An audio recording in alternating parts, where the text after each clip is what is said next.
Mungkin ini terdengar kurang baik bagi nasabah Shopee Operator dan Shopee Pinjam, apalagi mereka yang melakukan galbay di Shopee Operator dan Shopee Pinjam ini.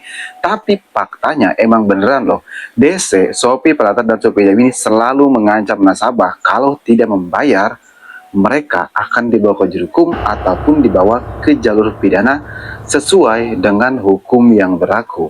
Nah, yang jadi pertanyaannya, apakah benar kita bisa dibawa ke jalur hukum, lebih tepatnya dibawa ke pengadilan oleh DC Shopee Operator dan Shopee Pinjam ini?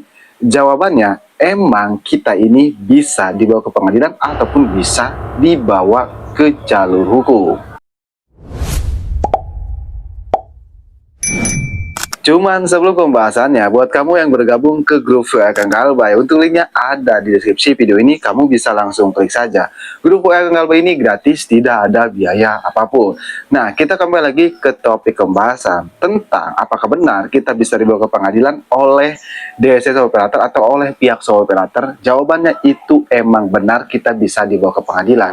Tapi perlu dicatat, nih kita beda ya dibawa ke pengadilan dengan hutang kita itu bisa dibawa ke jalur pidana. Misalnya, kalau hutang piutang kan itu tidak bisa dibawa ke jalur hukum ataupun tidak bisa dibawa ke jalur pidana. Nah, kalau dibawa ke jalur pengadilan, ini beda ceritanya. Jadi yang dibahas itu bukan soal hutang piutangnya, tapi perjanjiannya. Nah, yang jadi pertanyaannya, apakah benar kita bisa dibawa ke pengadilan dan kita dijebloskan ke penjara atau kita dipaksa untuk membayar? Nah, di sini kamu harus tahu ya, emang benar kita itu bisa dibawa ke pengadilan. Namun, di sini ada sisi, intinya ini menguntungkan bagi semua nasabah. Mau kita dibawa ke pengadilan bisa, mau kita dibawa ke pengadilan tetap aja yang menang tetap nasabah. Kenapa? Karena meskipun kamu misalnya nih dibawa ke pengadilan, ujung-ujungnya yang untung itu kamu dan yang rugi pihak Operator sendiri. Kenapa saya bilang seperti itu?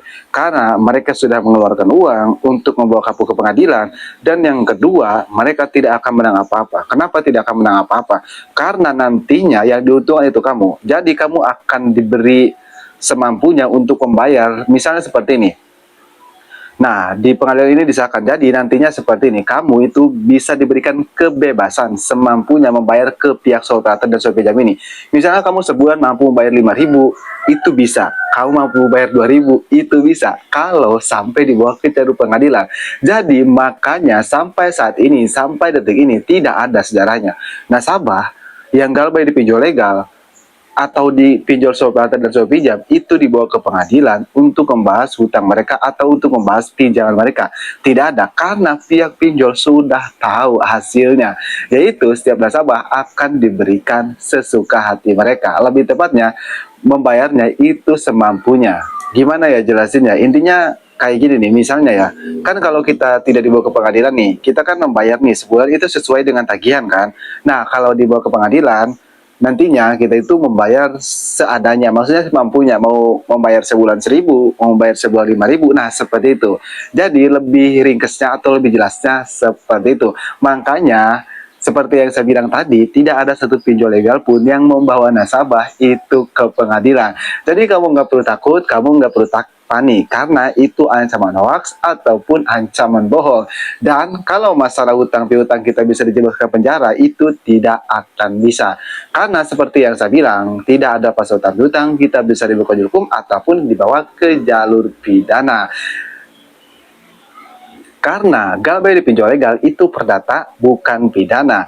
Dan kalau dibawa ke pengadilan, seperti yang saya jelaskan tadi, bukan mau dibawa ke jalur hukum, tapi mereka itu mau memperjelas hutang kamu itu mau dibawa kemana. Namun, kalau dibawa ke pengadilan, yang rugi ya pihak Shopee Operator dan Shopee Pinjam sendiri. Nah, mudah-mudahan dengan adanya video ini, kamu bisa paham dan bisa mengerti apa yang saya sampaikan. Dan kamu juga tidak takut lagi ketika ada dari Shopee Operator ngancam akan dibawa ke pengadilan, atau kita akan sesuai hukum yang berlaku katanya. Kamu nggak perlu takut, kamu nggak perlu panik. Nah, buat kamu yang ingin request ya tentang video selanjutnya, kamu bisa tulis aja di kolom komentar. Insya Allah saya akan bahas. Oke, jadi mungkin saja terus saya mudah-mudahan bisa bermanfaat ya buat semua nasabah Shopee Operator dan Shopee Pinjam ini. Oke, saya Kang Galbay, sampai jumpa di video berikutnya.